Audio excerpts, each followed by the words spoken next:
Instant glow স্কিনের জন্য আমি একটা ফেস প্যাক করে দেখাবো। আমি প্রথমে নিয়ে নিচ্ছি কিছুটা দুধ, লিকুইড যে দুধ থাকে সেটা আমি নিয়ে নিচ্ছি। সেই দুধের মধ্যে আমি দিয়ে দিচ্ছি কিছুটা কফি। এবার এটা দিয়ে ভালোভাবে মিক্স করে নিচ্ছি।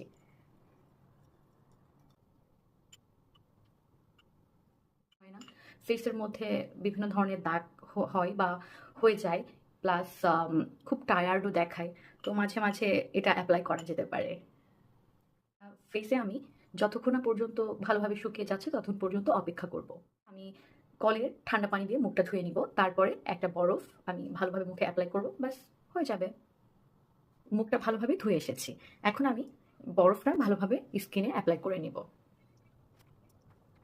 কতটা ফ্রেশ লাগছে, কতটা মানে কতটা ফ্রেশ লাগছে। আমি শুরুতে এবং এখন দেখলে আপনারা বুঝতে পারবেন যে